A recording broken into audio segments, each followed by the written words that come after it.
우리나라 교육의 문제에 대해서는 모든 국민이 잘 아실 것입니다. 먼저 동영상을 보시겠습니다. 중앙대 도고동문학과 교수시고 독일유럽연구센터 소장이신 김누리 교수님의 강연을 들어보겠습니다. 우리가 얼마나 경쟁적인 교육을 시키는지를 지표를 가지고 보여드릴게요. 한국, 중국, 일본, 미국 이 네 나라의 대학생을 대상으로 여론조사를 한 겁니다. 한국, 중국, 일본, 미국 이 네 나라는 어떤 나라입니까? 전 세계에서 경쟁교육이 가장 심한 걸로 악명이 높은 네 나라예요.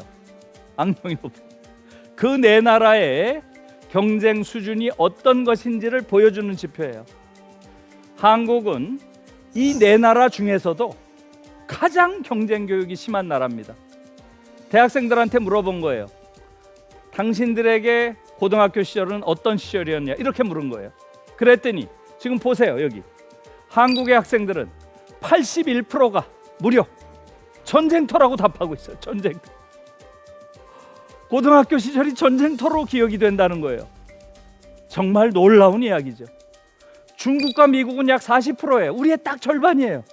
한국의 교육이라는 것이 전 세계에서 가장 경쟁 교육이 심하다고 하는 이 네 나라 중에서도 가장 경쟁이 심한 그런 나라라는 것을 우리가 알 수 있는 것이죠. 정말 놀라운 지표입니다.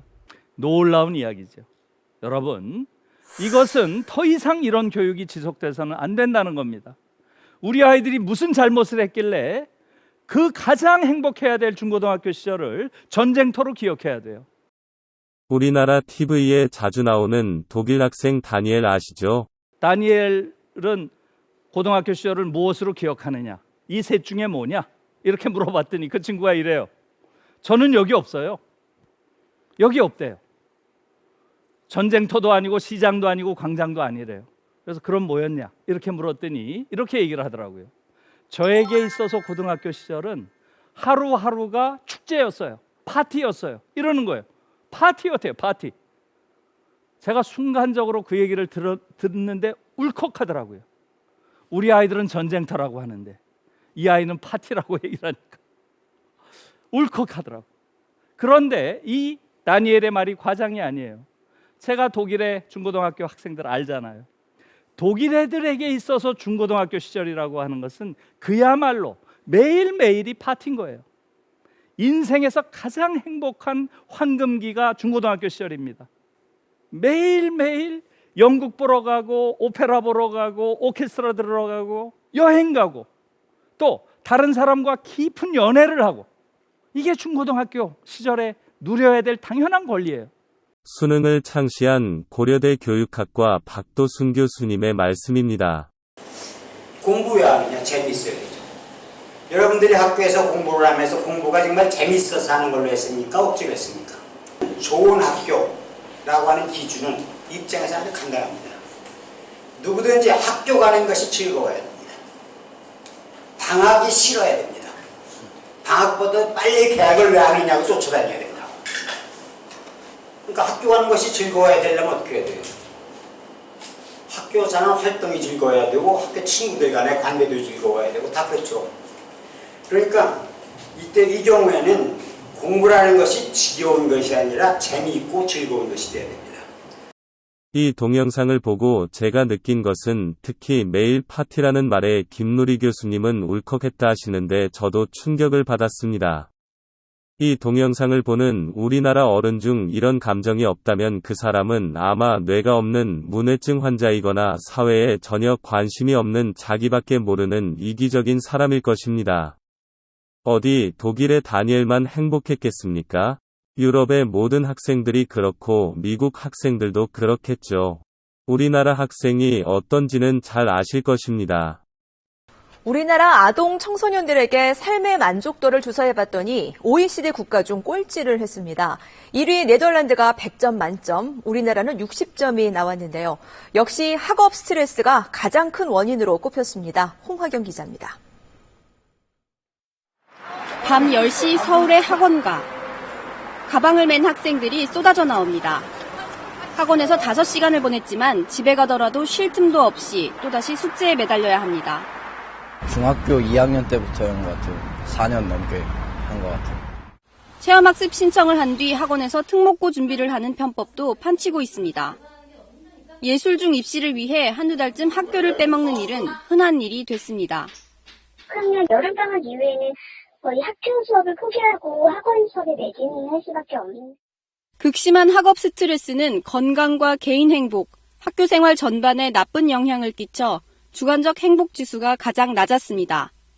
제가 또 어떻게 해야 될지도 모르겠고 미래에 대한 그 암울함도 있고. 성장 과정에서 누려야 할 요소들을 조사한 결핍 지수도 54.8%로 OECD 최악이었습니다. 특히 음악과 스포츠 등 정기적인 취미 활동과 여가 활동에 필요한 인프라가 열악하다고 답했습니다. 우리 아이들이 학업과 여가에 있어서 이 균형을 잃고 있는 이런 부분들이 이 삶의 만족도에 큰 영향을 미쳤을 거로. 전 세계에서 우리나라 학생만 불행한 것입니다. 전 세계의 모든 선진국에서는 애들이 행복하고 학교에 가는 것을 즐겁게 생각하는데 선진국 소리를 듣는 한국만 못할까요? 이유가 무엇일까요? 우리나라 어른들은 아이들을 불행하게 한 책임으로 교육개혁을 못하면 모두 동해바다에 빠져 죽을 각오로 교육개혁을 모든 것에 우선해서 필히 이루어야 한다는 중대한 사명감을 가지고 이 동영상을 만들었습니다. 우리나라는 이제 OECD 선진국 중에서도 인구 5천만 이상, 국민소득 3만 불 이상인 국가인 진화인이 되었습니다. 정치는 최근 문재인 정부 들어서는 민주주의가 후퇴했지만 아시아에서 일본에 버금가는 정치 선진국입니다. 경제도 말할 것도 없이 선진국입니다. 그러나 교육은 아무리 생각해봐도 선진국이라 할 수 없습니다. 앞으로 교육 선진국이 아닌 이유를 말씀드리겠습니다. 혹자는 한강의 기적을 이루어 경제가 이렇게 발전한 원동력이 교육이라고 생각하시는 분이 있는데 저는 그렇게 생각하지 않습니다. 여기에 관해서는 제 동영상, 일본에 예속된 한국 경제에 자세히 설명되어 있습니다. 후진국에서 최선진국 미국에 유학을 많이 갑니다. 몇 년 전까지만 해도 우리나라가 제일 많았습니다. 최근에는 중국이 1위, 다음 인도, 다음이 우리나라입니다. 독일, 프랑스, 영국, 스웨덴 등 유럽의 모든 선진국 일본 등은 미국 유학을 아시아 3국같이 많이 가지 않습니다. 특히 초중고등학교 때는 거의 가질 않습니다. 초중고등학교 때 미국에 유학생이 많다는 것은 그 나라 국민들이 그 나라 교육을 못 믿는 것입니다. 그 나라 국민을 제대로 교육을 못 시키니 못 믿으니 후진국이란 것입니다. 교육 선진국이면 왜 힘들게 초등학생, 중고등학생을 기러기 아빠하며 가족이 오랜 동안 다 떨어져서 비용을 그렇게 많이 들여 유학을 보내겠습니까? 오래 떨어져 있어 애들 따라 미국에 간 여자, 한국에 홀로 남아있는 남자가 바람이 나 이혼했다는 것이 뉴스에서 사회적인 문제로 대두될 정도입니다. 하나를 보면 열을 안다고 이것 하나만 봐도 우리나라가 교육 후진국이지 선진국은 아닙니다. 우리나라 교육의 문제. 이 건물은 서울 목동에 있는 건물 전체가 초중고등생을 위한 학원입니다. 주위에 있는 모든 건물이 다 학원입니다. 목동만 그런 것이 아니라 강남의 대치동, 노원구 중계동도 똑같습니다. 다운타운의 상가 전체가 학원인 나라는 우리나라밖에 없습니다. 이것도 기이한 현상입니다. 여기가 대치동 학원가. 여기 바깥에 늘어서 있는 자동차들을 보세요. 지금이 10시입니다. 이제 학원이 끝날 시간이니까 코로나든 뭐든 다 상관없이 차들이 그냥 옆에 빼곡히 서 있습니다. 그나마 이게 코로나 때문에 좀 적은 것 같아요. 이렇게 막 다들 픽업하려고 이렇게 서 있죠. 아유. 요새는 밤 10시 이후 학원 금지로 줄었지만 얼마 전까지만 해도 밤 12시 넘어까지 학원에서 공부. 지금도 대치동에 가면 밤 10시에 아이들을 차에 태워 가려고 승용차들이 줄지어 기다리고 있습니다. 전 세계 어디에도 없는 사교육비 문제. 심지어 노래방에 가면 멀쩡한 가정주부들이 애들 학원비 때문에 도움이 나온다고 하고 간혹 몸도 파는 사람도 있으니 기가 막힌 일입니다. 남미의 베네수엘라는 미스 유니버스에서 몇 번이나 당선되고 여자들이 미인인데 최근에는 나라가 못살게 되어 외국으로 매춘부로 나간다고 하는 것과 비슷합니다. 베네수엘라는 먹고 살려 하는 것이고 우리나라는 애들 사교육비 대려고 하니 얼마나 기가 막힌 일입니까? 더구나 우리나라는 국민소득 3만 불에 잘 사는 나라입니다. 전 세계에 이런 일이 있을까요?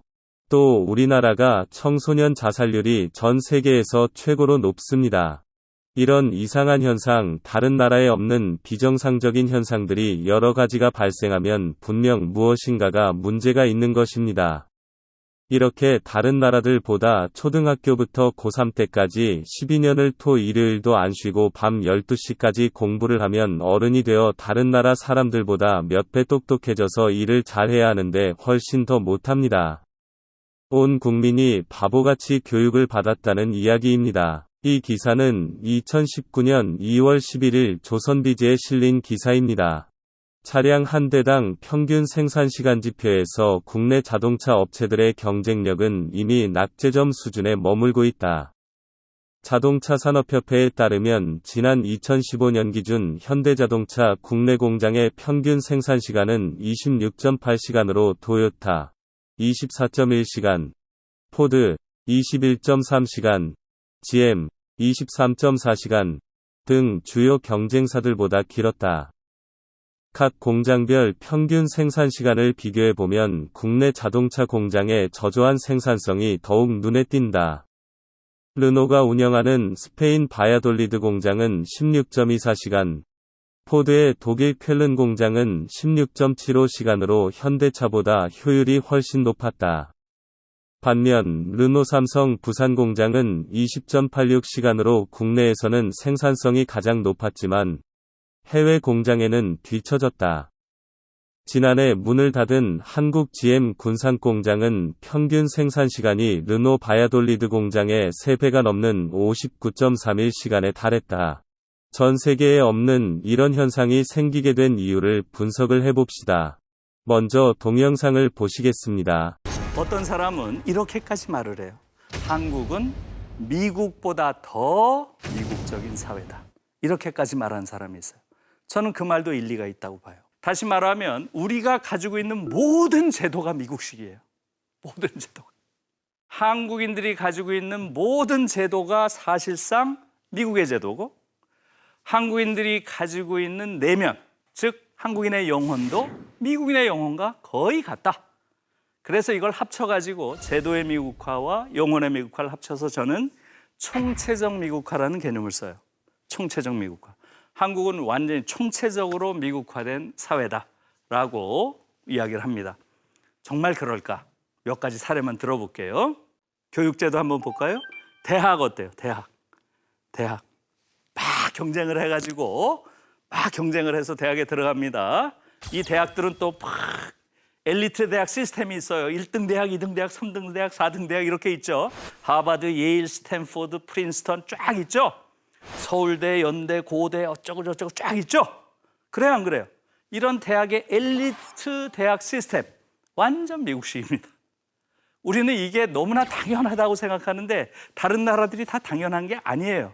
유럽의 대부분의 나라는 엘리트 대학 시스템이 없습니다. 유럽과 미국 혹은 영미 모델은 전혀 다른 모델이에요. 엄청나게 비싼 대학 등록금. 영국도 엄청나게 비싸요. 미국도 엄청나게 비싸죠. 미국이 총량으로 봐선 가장 비싸요. 미국이. 한국이 전에는 2등이었어요. 미국 다음으로. 등록금의 총량이. 그러나 1인당 국민소득 대비 대학 등록금은 세계 1위예요, 한국이. 그러니까 어마어마하게 비싼 등록금을 우리가 내는 것도 완전 미국식 모델을 따른 거예요. 예를 들어서 유럽은 어떤가요? 유럽은 대학 등록금 없죠? 아까 엘리트 대학 시스템 없다 그랬죠? 그 다음에 생활비를 줘요. 오히려 유럽의 경우는. 그래서 대체로 지금 독일에선 100만 원에서 110만 원 정도를 매월 주죠. 생활비로. 그걸 바펙이라고 해요. 바펙. 이라는 이름으로 줘요. 완전히 다른 사회인 거예요. 다른 사회. 굉장히 강도 높은 경쟁을 시키는 대학 입시, 그 다음에 엘리트 대학 시스템, 그 다음에 엄청나게 높은 학비, 이게 전부 다 미국식인 거예요. 구체적으로 어떻게 하느냐. 고등학교 졸업할 때 대학 입학 시험 자체가 없어요. 대학 입학 시험 자체가. 고등학교 졸업할 때 졸업시험만 보는 거예요. 그걸 아비투어라고 부르는 거예요. 아비투어. 프랑스도 마찬가지죠. 프랑스는 그걸 바칼로레아라고 부르는 거죠. 네? 그리고 이 아비투어는 거의 다 붙어요. 90% 이상. 대학 가겠다는 생각이 있는 아이들은 다 붙어요. 그러면 독일의 학문 수준이 떨어지는가? 그래요? 이렇게 교육개혁을 하고 나서 사실은 노벨상, 특히 학문 관련된 노벨상이 더 늘었어요. 그렇다고 유럽의 제도가 미국보다 좋다는 것이 아닙니다. 팍스 로마나라는 말이 있습니다. 로마의 지배하에 세계 평화라는 말입니다. 지금은 옛날처럼 지배는 아니지만 비유하여 팍스 아메리카나라고 합니다. 미국이 세계 최고 국가가 된 원동력은 미국 교육에서 온 것입니다. 단지 미국에서는 잘 작동하는데 우리나라에서는 작동을 안 한다는 것입니다. 앞으로 원인을 알아보겠지만 미국과 문화도 다르고 특히 미국은 땅이 넓어 자원이 많고 잘 살아 우리나라 같이 죽기 살기로 경쟁하지 않는다는 것입니다. 지금까지 교육개혁이란 이름으로 한국에서 해온 것은 그저 입시 방식을 뜯어 고치는 걸 교육개혁이라고 해왔어요. 그래서 교육개혁이란 말이 너무나 한국 사회에서는 그야말로 누더기가 됐기 때문에 저는 교육개혁이란 말을 안 쓰고 한국에서 지금 유일한 교육을 바꾸는 방법은 교육혁명밖에 없다. 이렇게 얘기를 하는 거예요. 교육혁명이 지금 꼭 필요한 그런 시점에 왔다. 저는 이렇게 생각합니다.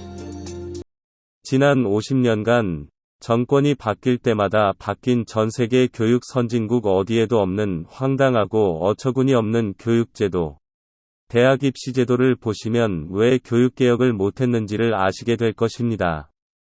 우리나라 국민들은 교육당국자들이 보도를 안 하니 전 세계 교육 선진국에서는 이런 황당하고 어처구니 없는 제도를 안 하는지를 모릅니다. 국민들이 우물안 개구리가 되어 아무것도 모르는 것입니다. 너무나 복잡하게 자주 바뀌어 설명하기가 어렵기 때문에 여러 가지 주제로 분류를 해서 설명을 드리겠습니다. 첫째, 정권 바뀔 때마다 바뀐 현재의 수능 같은 국가에서 시행하는 대학 입학고사에 대해서 알아보겠습니다.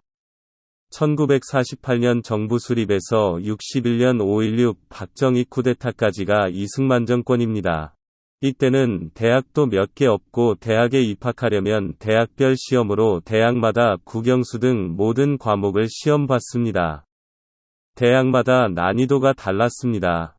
일부 대학에서 부정입학이나 정원보다 많은 학생을 모집하는 등의 비리가 발생했습니다. 정부는 1954년 대입 자격을 부여하는 국가고사인 대입연합자격고사를 도입했습니다. 지금의 수능과 다르게 커트라인이 있어 떨어지면 대학을 못 가는 자격고사이었습니다. 우리나라 최초의 정부에서 시행하는 대학 입학고사이었습니다. 그러나 시험 문제가 유출되고 탈락자의 항의가 빗발쳤습니다. 그러자 이승만 대통령은 각 대학 입학은 일체 자유경쟁에 맡겨라고 지시했고 연합고사는 시행 1년 만에 폐지됐습니다. 그러나 폐지한 진짜 이유는 의외로 떨어진 고위층 자녀가 많았기 때문이었습니다. 군사정부가 들어서면서 대입에 국가의 개입이 거세졌습니다. 해방 이후 대학이 급격히 늘어나면서 대졸 고학력자가 취업을 제대로 하지 못하는 반면 농촌은 쇠퇴하는 문제가 생겼습니다. 대학 입학 때문에 사회적 비용이 너무 많이 든다며 대학만국론이라는 용어도 등장했습니다. 군사정부는 대학 입학 자격을 제한하기 위한 국가고사를 신설해 1962학년도부터 시행했습니다. 국가고사는 합격자를 전체 대학 정원의 110%로 정했습니다. 사실 110%는 너무 적어 합격자들이 상위권 대학에 지원하면서 중하위권 대학에서는 대거 정원 미달 사태가 발생해서 일부 사립대는 존립이 어려울 지경이었습니다. 결국 국가고사는 준비 부족으로 시행 2년 만에 폐지되고 대입은 기존 대학별 단독 시험 체제로 돌아갔습니다. 대학별 시험은 대부분 국어, 수학, 영어, 사회, 과학을 필수 과목으로 하는 본고사 방식이었습니다. 대학은 여기에 고교 내신 성적과 신체 검사 등을 반영해 선발했습니다. 일부 사립대학은 정원의 10% 정도를 내신 성적만 반영해 무시험으로 선발했습니다. 그러나 무시험 전형은 권력층 자녀의 부정입학 수단으로 악용되기도 했습니다. 그러나 대학 정원을 국가에서 관리해야 될 필요성이 여전히 있어 이번에는 정원의 150%로 하여 대학 입학 자격 예비고사를 실시하였습니다. 예비고사에 합격하면 대학별 본고사를 보는 이 제도는 1982년까지 계속 시행되었습니다. 프랑스는 1808년 그 유명한 나폴레옹이 바칼로레아라는 국가 대입 자격고사를 시행했습니다. 당락이 있는 자격고사입니다. 200년 동안 시험 과목이 바뀌거나 합격률이 달라지는 것 이외 별 변화가 없었습니다. 독일은 18세기 중반 아비투어라는 국가 대입 자격고사를 시행했습니다. 역시 당락이 있는 자격고사입니다. 20세기 초 폐지론이 잠깐 있었지만 300년 동안 프랑스와 마찬가지로 시험 과목이 바뀌거나 합격률이 달라지는 것 이외 별 변화가 없었습니다. 미국은 1902년 SAT라는 이름의 국가적인 시험을 시행했습니다. 이것은 당락이 있는 자격고사가 아니고 대학에서 참고만 했습니다. 100년 동안 거의 변화 없었습니다. 이에 비해 우리나라를 보면 황당하고 어처구니 없습니다. 전두환 정권은 쿠데타에 의한 취약한 정권의 정당성을 만회하기 위해 포퓰리즘 즉 인기영합 정책을 남발했는데 그중 하나가 1981년 대학 정원을 10만 명 대폭 늘리고 예비고사를 이름만 학력고사로 바꾸어 커트라인을 없애 불합격자가 없게 하였습니다. 1993년에서 1998년 김영삼 정부 1994년 김영삼 정부는 현재까지도 실시되고 있는 미국의 SAT를 모방했으나 변질되어 SAT와는 전혀 다른 전세계 교육 선진국에서는 수능 같은 시험을 찾아볼 수 없는 황당하고 어처구니 없는 시험을 시행했습니다. 우리나라 교육 황폐화의 주범인 수능에 대해 자세히 알아보겠습니다. 수능은 1902년부터 시행되어 온 미국의 SAT를 모방하여 주입식 교육에서 벗어나 대학 교육에 필요한 사고력 중심으로 수험생을 평가하겠다는 취지였지만 변질되어 수능 역시 학교 교육을 왜곡시키고 사교육비의 주범이 됐다는 비판을 피해가지 못했습니다. 이제 왜 이렇게 되었는지를 차근차근 알아봅시다. 수능이 우리나라 교육에 끼친 폐해가 너무 엄청나서 자세히 안 다룰 수가 없습니다. 수능이 미국의 SAT를 모방했기 때문에 SAT가 무엇인지를 먼저 알아봅시다. 1902년 미국의 대학 입학생들을 평가하는 기준으로 S. 스콜라스틱, 학문의 A. 애티튜드, 소양, T.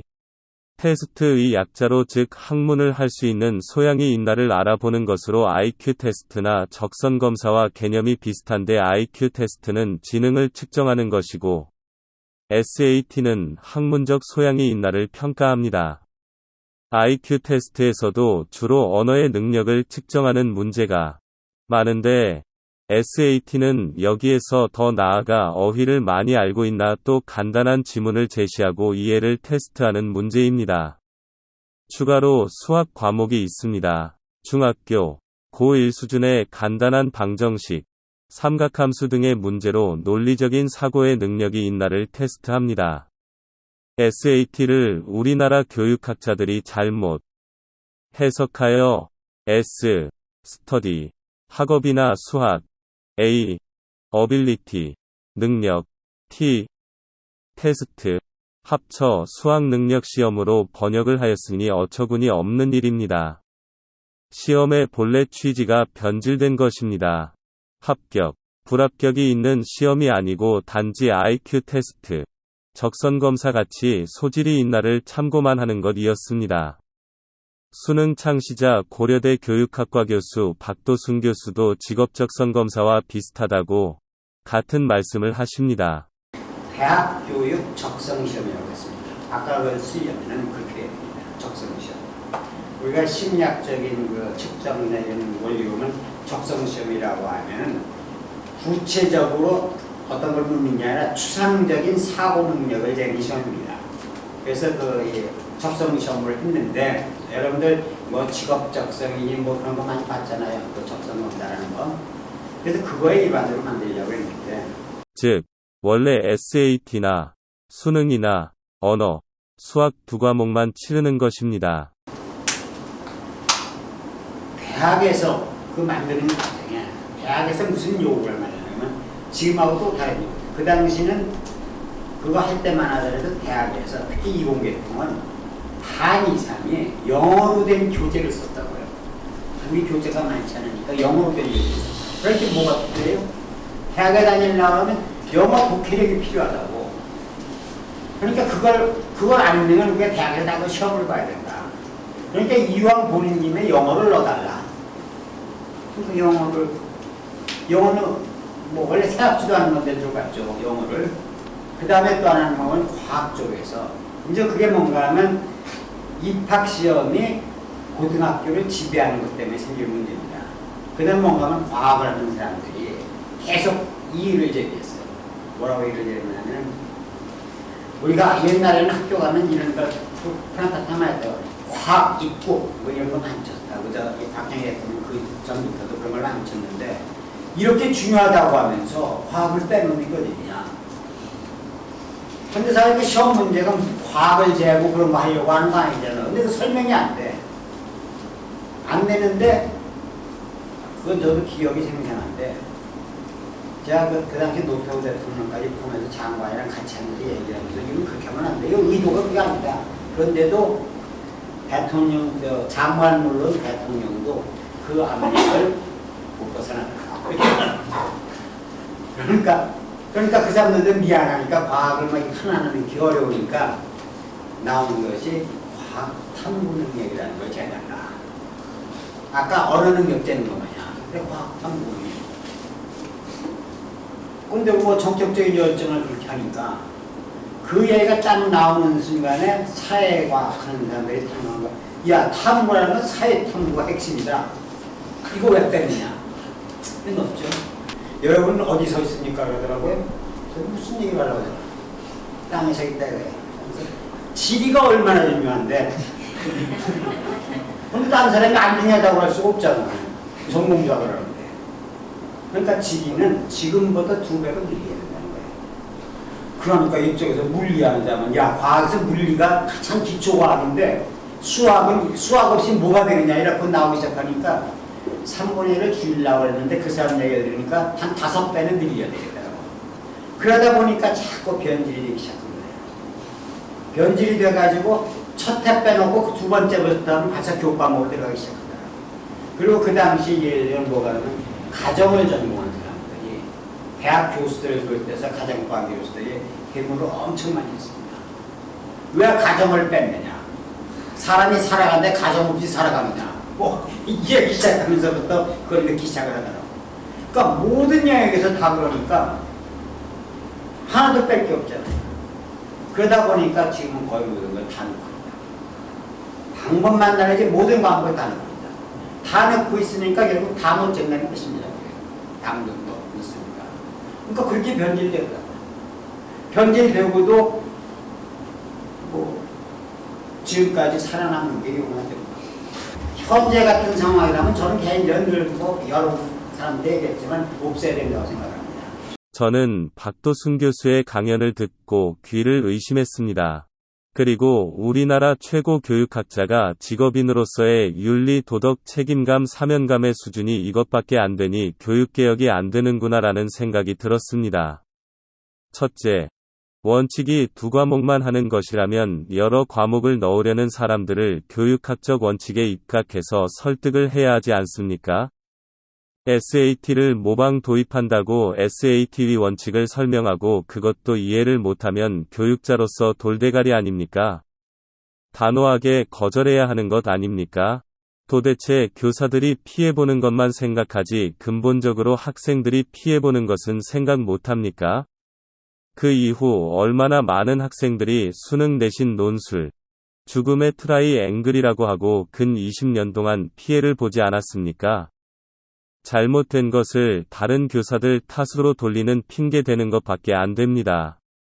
둘째, 대통령, 장관들도 교사들의 압력에 굴복해 과목들을 넣으라고 하는데 대통령 장관들은 정치적인 인기영합주의 즉 포퓰리즘으로 그 많은 교사들의 표를 의식해서 하는 잘못된 행동인데 진정 학생들을 위한 것이라면 교육평가원장 사표를 쓰더라도 반대해야 되는 것 아닙니까?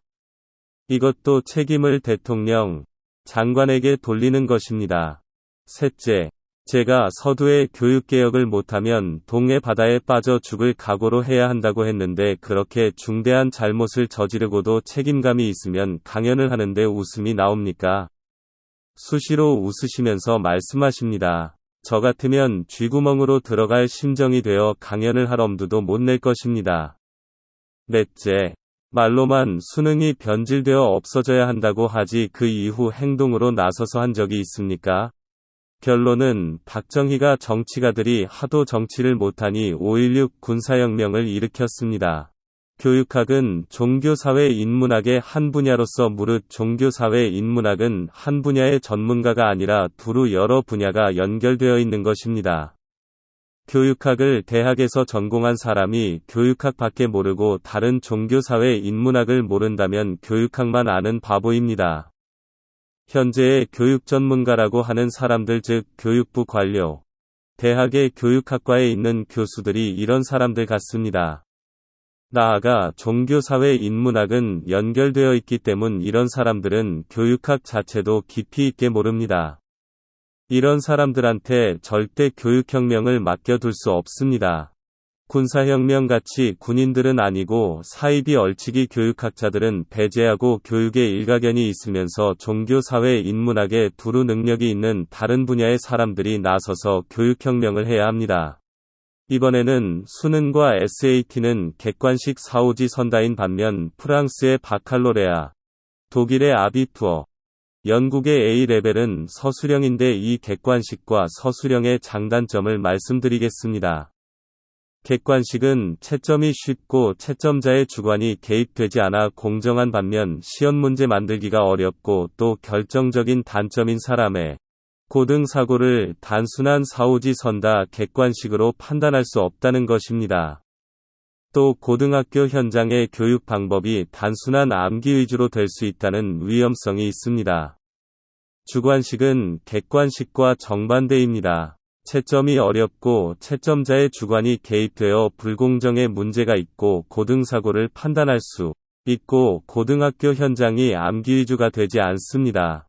유럽은 채점을 주로 퇴직 교사들이 하는데 인건비도 비싼 나라들이라 채점하는 비용이 천문학적으로 비싸지고 국가적인 차원에서도 객관식이 쉬운데 벌써 몇백 년째 서술형으로 하는 주된 이유는 선진국들이 바보들이 아닌 이상 이유가 있습니다. 바로 사람의 고등사고를 단순한 4-5지 선다 객관식으로 판단할 수 없다는 것과 고등학교 현장의 교육 방법이 단순한 암기 위주로 될 수 있다는 위험성 때문입니다.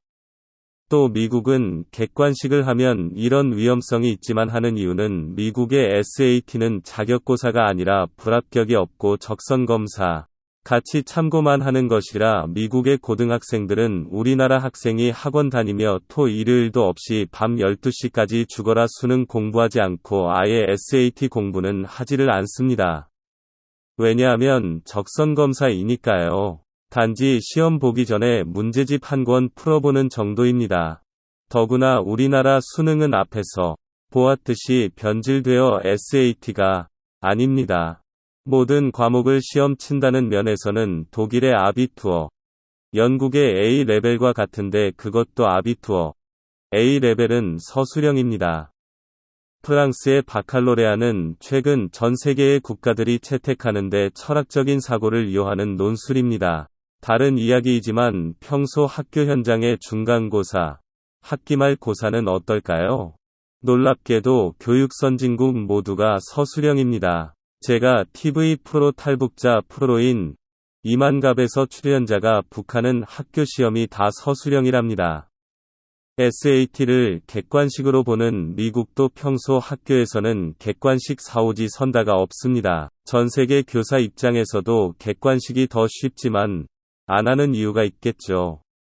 바로 사람의 고등사고를 단순한 4에서 5지 선다 객관식으로 판단할 수 없다는 것과 고등학교 현장의 교육 방법이 단순한 암기 위주로 될 수 있다는 위험성 때문입니다.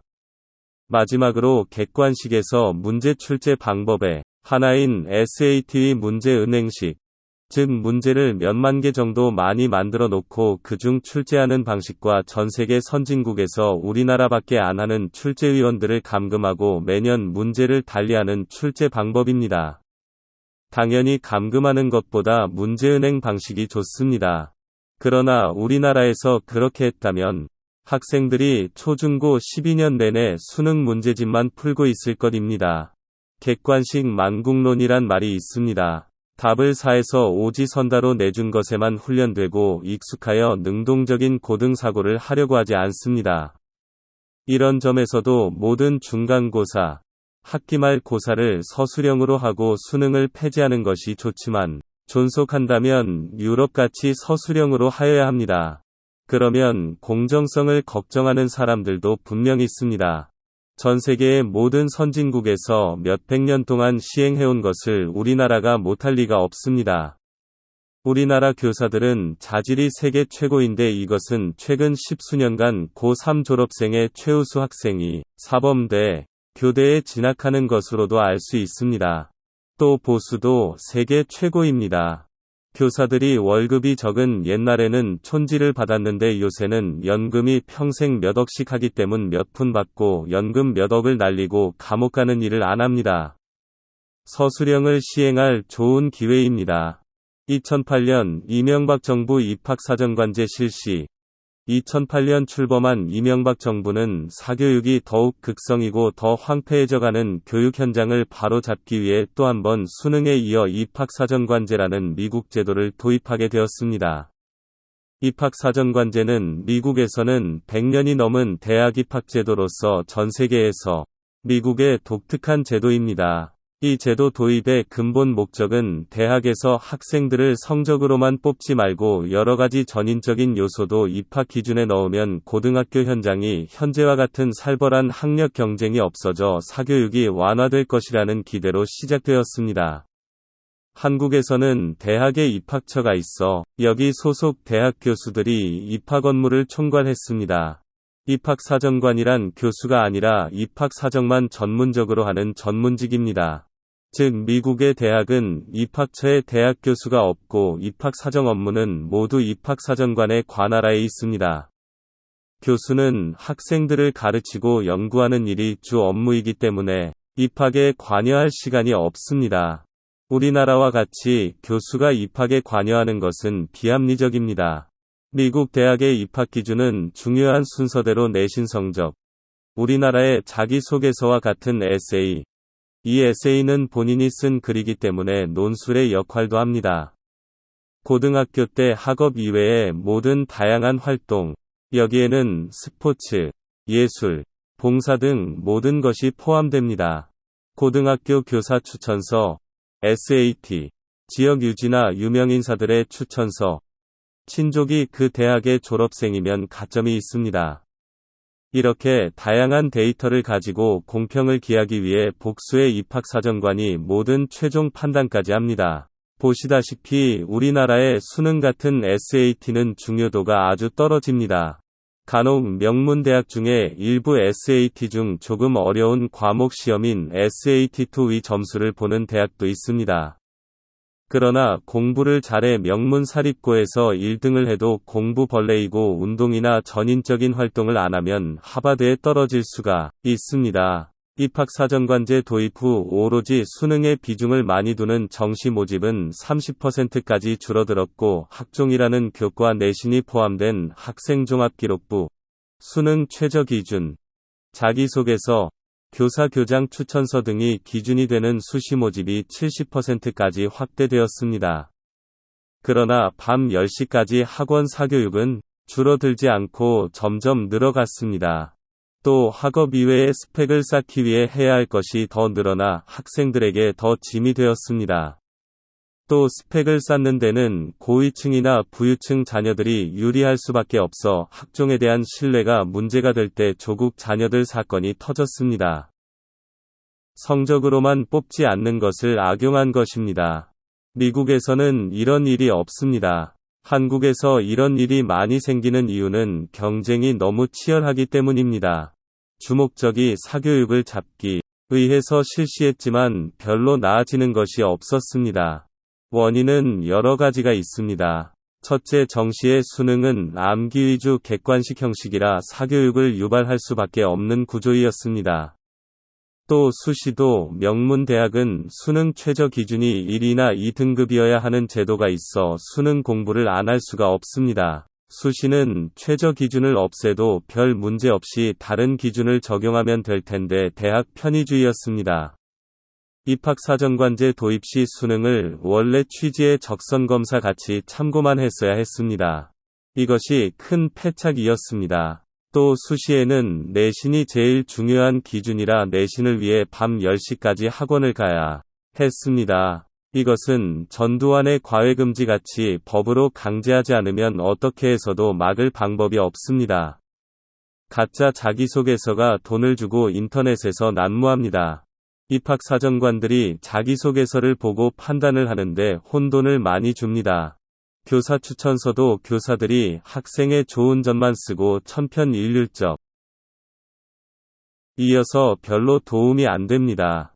봉사활동을 점수를 따려고 누구나 다 하니 이것도 판단 기준이 안 됩니다.